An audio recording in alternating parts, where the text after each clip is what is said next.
Good afternoon class students. हम इन दिनों में निबंध लेखन का कार्य कर रहे हैं और अच्छे निबंध में क्या क्या विशेषताएं होनी चाहिए ये मैं आपको बता चुकी हूँ। एक तो मैंने आपको बताया कि जिस विषय पर हम निबंध लिख रहे हैं उस विषय के अनुरूप उस निबंध की भाषा होनी चाहिए। दूसरा, विचारों में आपस में तालमेल होना बहुत ज़रूरी है। हम जो आगे जो विचार लिखने जा रहे हैं उससे पहले वाला विचार और बाद वाला विचार दोनों में सामंजस्य होना जरूरी है और विषय से संबंधित सारे पहलू उस निबंध के अंदर आ जाने चाहिए।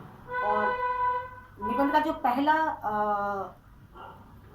प्रस्तावना या जो भूमिका वाला कॉलम होता है उसमें उसका परिचय दिया जाना चाहिए। बीच वाले जो कॉलम है जिसमें विवेचना और विवरण लिखे जाते हैं, हमें टॉपिक मिलते हैं, उनका विवरण या विवेचना कर देनी चाहिए। और लास्ट में है उपसंहार, उसमें हमें उसका पूरे उस निबंध का सारांश हमें लिखना चाहिए। और वर्तनी शुद्ध होनी चाहिए, विराम चिन्हों का अच्छे से प्रयोग करना चाहिए। और सबसे एक जो गलती करते हैं बच्चे, निबंध जब आता है तो 8-10 पेज एक साथ भर देते हैं। हमें शब्द सीमा को नहीं भूलना चाहिए। अननेसेसरी बातों के लिए निबंध में कोई स्थान नहीं है, तो हमें शब्दों को शब्द सीमा का ध्यान रखना चाहिए। ठीक है, आज का जो हमारा निबंध है मेरा भारत महान। आज का हम निबंध करेंगे मेरा भारत महान।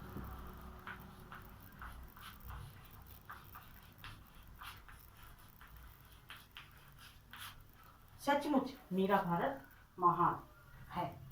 ठीक है, क्योंकि हमारे यहाँ की जो संस्कृति है वो वैसी संस्कृति विश्व में कहीं नहीं है। सिरमौर हैं हम, मुकुट है पूरे विश्व का। ठीक है, पहले मैं आपको इसके टॉपिक बता देती हूँ कि हमें कौन कौन से टॉपिक मिलेंगे। प्रस्तावना मिलेगी, पहले हम टॉपिक लिखते हैं। प्रस्तावना या भूमिका एक ही बात है, प्रस्तावना भी कह सकते हैं, भूमिका भी कह सकते हैं। ठीक है, और उसी के अंदर हम इसका साथ में ले लेंगे प्राकृतिक सुंदरता का ले लेंगे।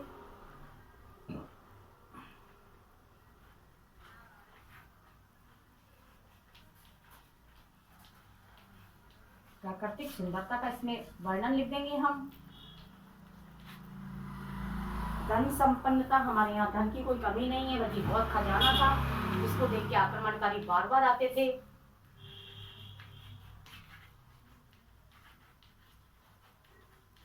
धन संपन्नता, श्रेष्ठ सभ्यता संस्कृति,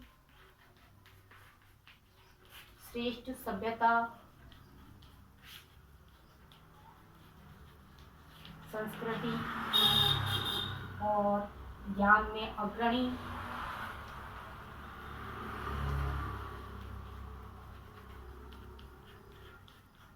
अंत में हम लिखेंगे उपसंहार, जिसमें हम पूरे इस निबंध का निचोड़ सारांश लिख देंगे।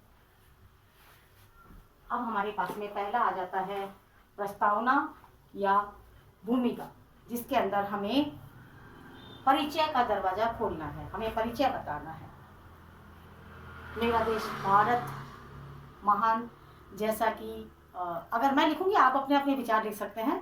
हमारा अगर थोड़ा सा पढ़ा हुआ होता है, हमारे दिमाग में एक वो हम बना लेते हैं, कुछ क्या बोल सकते हैं उसको, एक भूमिका सी बना लेते हैं कि हमें इस तरह से अपनी बात को कहना है या लिखना है, तो हमारे लिए थोड़ा इजी रहता है ना।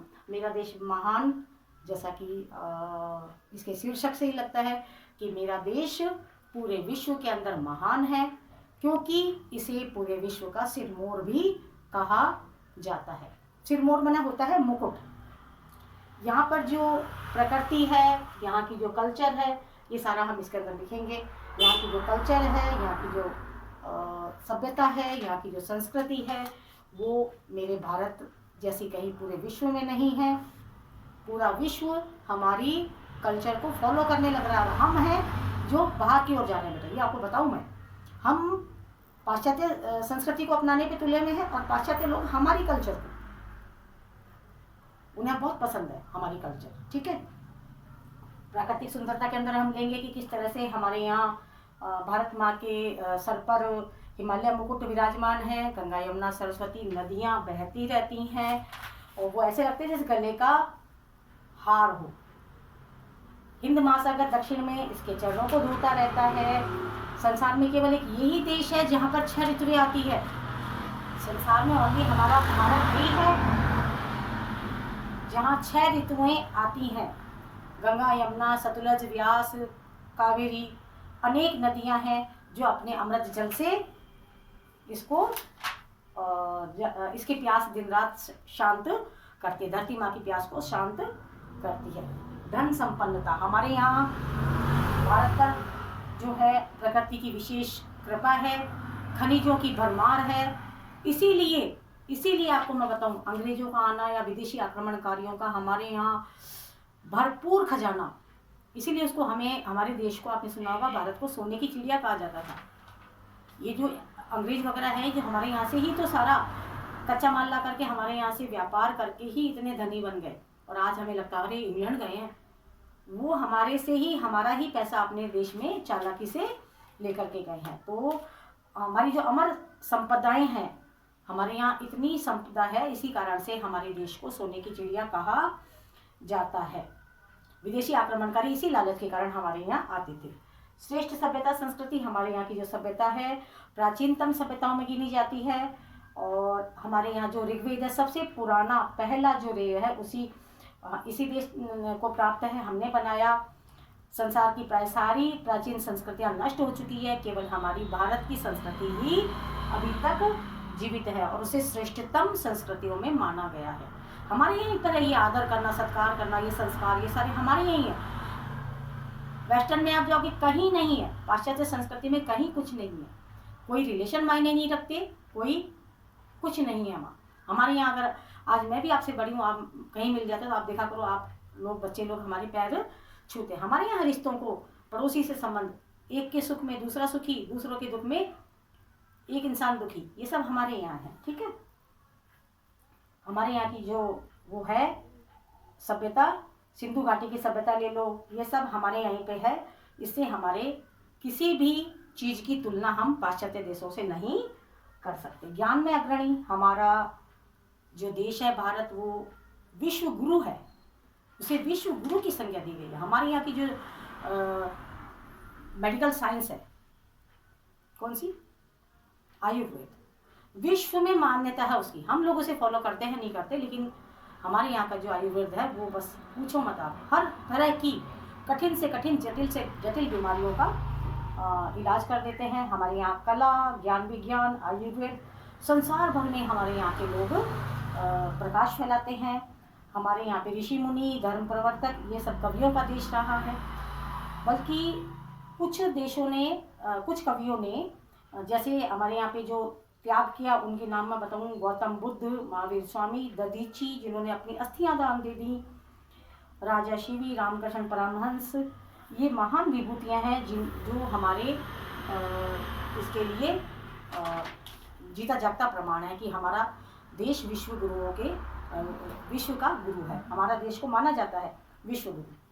ठीक है ना। उपसंहार के अंदर हम भी लिखेंगे कि हम इस तरह से मेरा देश भारत विकासशील जरूर रहा है, लेकिन आज हम बहुत इतनी पॉपुलेशन होते हुए भी, इतनी जनसंख्या होते हुए भी हमारा देश निरंतर प्रगति कर रहा है। समय समय पर कुछ ऐसी घटनाएं हो जाती हैं जिनसे हमारे देश की एकता अखंडता को नुकसान पहुंचता है, लेकिन यदि हम भारतवासी एकजुट रहें तो भारत को उन्नति के मार्ग पर चलते हुए विकसित होने से कोई नहीं रोक सकता। और हम अमेरिका, इंग्लैंड सबको टक्कर आज भी दे रहे हैं और आगे भी हम दे सकते हैं। हमारे देश के लिए जयशंकर प्रसाद जी ने लाइनें लिखी हैं, जिए तो सदा इसी के लिए जिए, अगर जीना है तो इसी के लिए जीना है। यह अभिमान रहे हर हर्ष, हमेशा हर्ष के साथ में यह अभिमान रहना चाहिए। निछावर कर दे हम सर्वस्व हमारा प्यारा भारतवर्ष।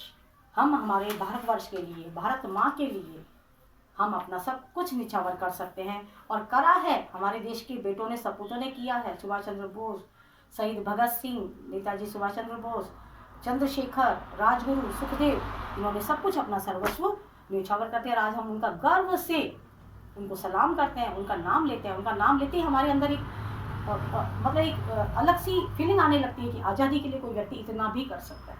ठीक है, सचमुच हमारा देश महान है। हम हमारे देश की महानता को प्रणाम करते हैं। आप यहाँ पर इसका एंड कर सकते हैं। हम हमारे देश की महानता को प्रणाम करते हैं और हमें अपने देश को आगे बढ़ाने के लिए निरंतर सतत प्रयास करने हैं, मेहनत करनी है, अच्छे अच्छे कार्य करने हैं। ठीक है, इस तरह से आप इसको कर लीजिएगा। Thank you.